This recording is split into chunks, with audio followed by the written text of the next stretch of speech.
Hey guys, here for another quick update on everything that's been going on lately. I know last time I posted, I said I was going to do a bit of a update on some of the stuff, but as per usual, you get in late, you do some stuff, you get carried away, you don't actually go ahead and video anything because you're just more concerned about getting the project done. And that's the same case for this Toyota Corona, my 1970 Mark II that I've been hanging on to for the last 10 years. I was silly enough 10 years ago to remove the engine to potentially put in an SR20, but car ADD just kind of takes hold, and then you end up buying something else, and then this gets put on the back burner, and then you keep pushing it, and you buy more stuff, and you buy more stuff. Case in point, the blue Corona was the replacement. Drove the blue Corona around for a while, and then the same thing happened. I ended up buying the Mercedes and so on and so forth. But I did get carried away in the last 2 weeks, and I have actually been able to get the drivetrain back into the car. Was able to run it today. I've been finding some issues, but I mean, they're kind of expected after you move around a car for 10 years between location to location. My rad had some pinhole leaks, so I'll see if I can find a good replacement for that. And then the fuel pump gasket for the side of the block is leaking, so every time, like, I was able to fire it for a decent amount of time, and it does sound good, but it's just leaking oil past the seals, so I don't want to continue to run it until I was able to get a block off plate, because I am potentially moving it over to a electric fuel pump anyways, just to be able to, just ease of mind more than a mechanical. It's just, I know a lot of people will fight and say the mechanical is the way to go, but I have no issue with the electric fuel pumps. They run the electric fuel pump in the blue car, which coincidentally I stole the electric fuel pump out of the blue car to just run this car off of a jerry can, because the existing fuel tank that was in this car, they were quite known to rust out around the top edges of it. So every time you take a corner in this car, when I did have it running originally, if you were anything past a half a tank, you would have the fuel smell inside the car. So it wasn't really great or safe to be driving around like that. But it was nice to finally hear this fire up after 10 years. I can't take all the credit, because I did end up selling this car a year and a half ago to a good friend of mine, and he did do a lot of work to get this engine back together again, but then he was having some issues, and then kind of lost interest in it because of the issues, so I did buy it back afterwards, and then I was able to remedy some of the problems, and now it's back together again. There's odds and ends that I gotta do, like bleed the front brakes, because I had originally dropped the front K-frame to remove the engine because I didn't have an engine hoist at the time. And yeah, but I got to fill the transmission as well, make sure that's all good, because he actually took the transmission apart and rebuilt it. Well, not rebuilt it so much, but cleaned it up and resealed it, so it looks really good, which is nice. But yeah, some of the other updates, I'm not too sure how much I got into it, but mind the stuff that's piled up on top of it right now. But this being what it is, it's kind of a rare bird for a North American market for us.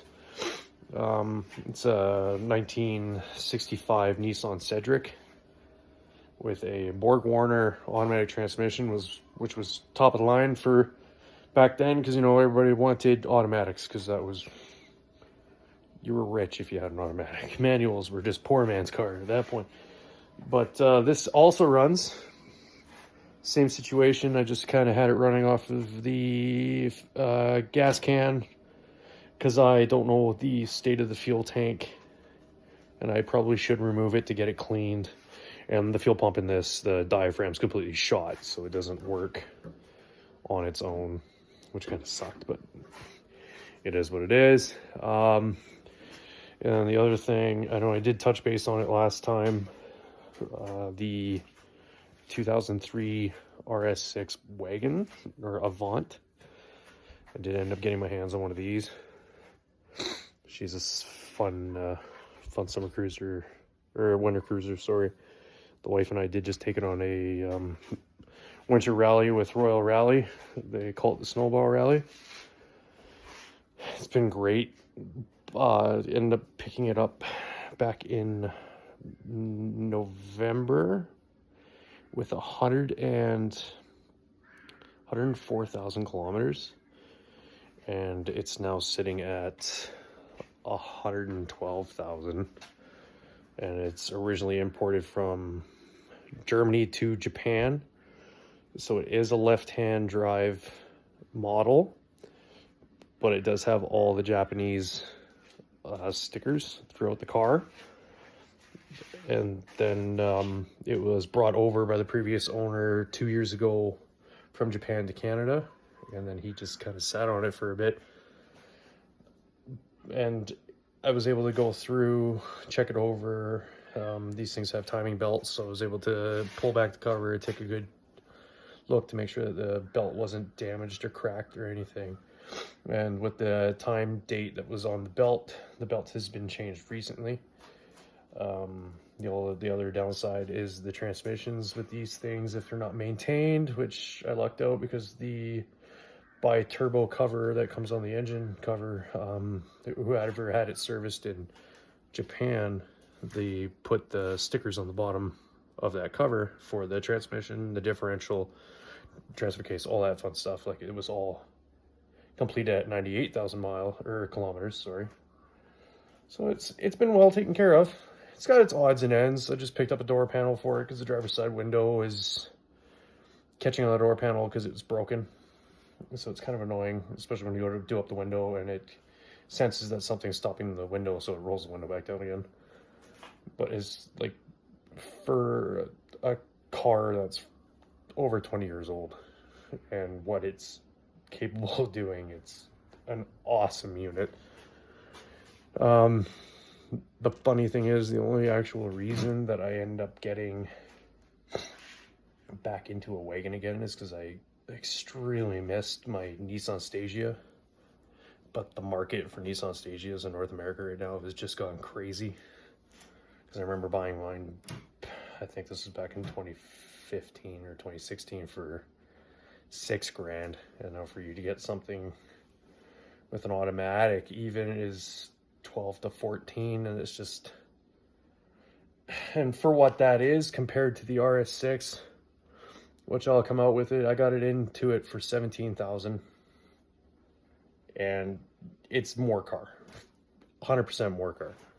So getting back into a Nissan Stagea for the same amount of money or more just didn't make much sense. And I did the right hand drive thing. I don't want to do the right hand drive thing anymore. It was always fun with the wife because she'd freak out because she's the one that's supposed to be telling me when it's safe to do turns or pass people on the highway or anything like that, and she just didn't want to deal with that anymore. But and then, yeah, to get back to the Corona that I've been playing with recently, the only reason I was actually looking at getting anything done with this car is because, funny enough, it's the only one that's at the top of the driveway that I can get through the snow and ice, because everything else is parked on the lower half, and I have used to have a huge, let's just say, ice wall for anything that's lowered on summer tires, so I wasn't able to move anything. So I finally just said hoop it and got back into this thing, which I'm glad I did. Procrastination is just absolutely terrible for anybody that has anything to do with project cars, especially old classics and stuff, because you get to a certain point and then you just don't want to do anything.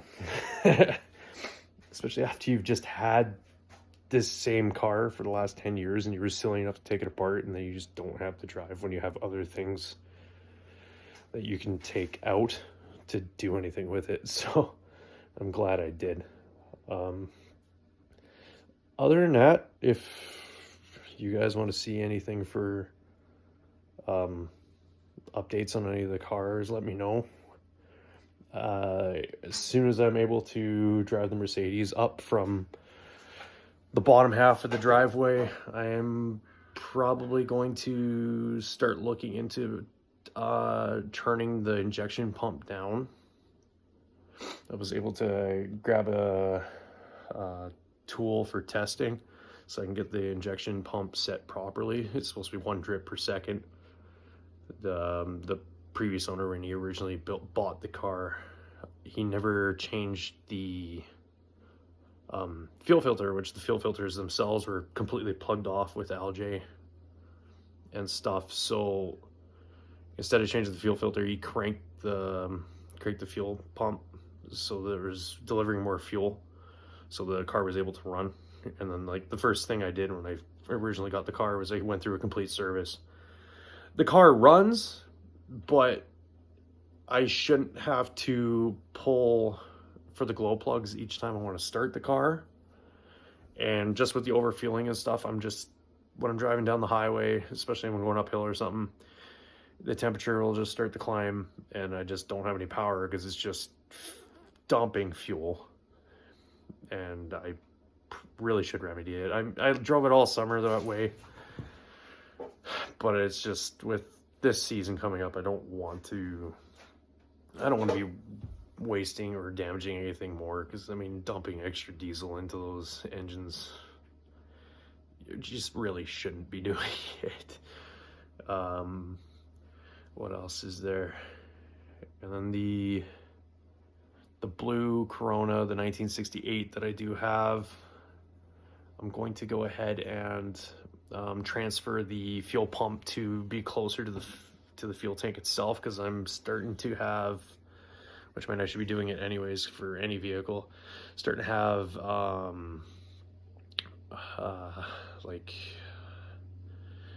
fuel boiling problems. So you're perfectly fine when you go driving around for a bit, but then if you come to a stop or go to a gas station, you have to hold your foot to the floor just to be able to get past that the initial lock, which isn't good as well, and I should do it properly. So a lot of things I gotta fix and maintain this summer. And then once I'm able to get this Mark II sorted out, try to find a fuel system to replace what I had removed. Gonna get the blue car as well, try and get that dialed in so I can start driving that in the summertime. Same thing with the Mercedes, get dialed in, because I mean, who doesn't like driving around an old Mercedes with airbags? It's comfortable as hell, and it's a 4-speed on the tree. Like, it's a fun car to drive. I ended up driving that thing the most last summer, which I used to drive the blue car the most. So I want to get that dialed in, and then once that's completed, start digging into the RS6, which I'll try to pay attention and make videos on doing the maintenance on that. The car itself, it's been great. I seriously can't complain about it, but I'm just gonna go ahead and do the timing belt on it, probably do spark plugs, just do proper maintenance. And then I did find, when we were doing the Royal Rally, Snowball Rally in February, anything past minus 10 degrees Celsius for us here, I do have a rad leak, which, I mean, it's common for metal to plastic for the seals, because as soon as the car warmed up to operating temp, there was no more leak because of the expansion. Everything just pushed itself back together again. Like, I've been driving around for the last 2 weeks as my daily driver right now, and not a single drop from the coolant system. But I don't want to be caught off guard next year for taking it in the wintertime, because I do plan on, after getting everything back together again, hanging it up for a bit so I don't have to drive it around. And then once that's dealt with, the wife's Audi A7, I'll start digging into it. It's got 220,000 kilometers on it now, so we should probably start looking at a lot of the suspension parts and stuff. But that thing's been deadly reliable. My GMC pickup, the car hauler, when it comes down to it, that thing's been great. Can't complain about that. And I mean, they're so cheap to repair. Like, just, I'll never get rid of that truck. It's at 300,000 kilometers now, and just the parts are just cheap, like so cheap. Like, it's not worth getting rid of. And the 2006 Land Rover LR3 that we use for camping. I'm gonna start digging into that as well. There's a CV axle that's going on it, which CV axles are cheap. The power steering pump is sweating as well, so probably gonna end up doing a power steering pump. And then I gotta dive into it to see, because it's got the usual LR3 issues with the sunroof drains and the windshield leak, because my passenger side footwell is soaked most of the time, especially after the winter when the snow started defrosting off of it, because I didn't drive it at all for the winter. It just sat in the bottom of the parking lot. But it sucks because if it sits for more than 2 to 3 days, the battery is completely drained. So I got to figure out what's going on with the drain for that, because I did put a new battery in it last summer, but it doesn't last. But once all that is dealt with and everything is running, then I will start digging into this Nissan Cedric. That's gonna be probably one of the hardest cars for me to get parts for and stuff, because they were such a rarity for North America. I know there's a couple that are spread out across North America, but the parts availability is next to none. So I gotta start doing a bunch of research and stuff, but I just don't want to get into the car ADD and start on something else. So main priority at this point, which I will try to do a proper video on, is the Toyota Corona Mark II. Get it so it's running and operational, warm it up, not leaking oil, maybe take it for a quick burn, and then once that's done and dealt with, complete the servicing on everything else. This is going to be my year to actually try to keep on top of everything as I say I'm going to. So, yeah, you guys probably understand what I'm talking about. If you got multiple cars in your fleet or whatever, you just bounce from one to the other and then nothing gets completed until it's too late for the season, and then you're sitting there looking at it over the winter, and then you just wish you would have done something sooner. But with that being said, as per usual, like, comment, subscribe, tell me what you want to see, maintenance, drives, I'll do what I can. Next weekend is supposed to be the Audi Club's Cars and Coffee, so I'll see if I feel comfortable enough with doing a video for that, taking the RS6 out for that. But other than that, I will see you guys hopefully less than 30 some days, like the last video that came out between this one and that one. So talk to you guys later. Bye.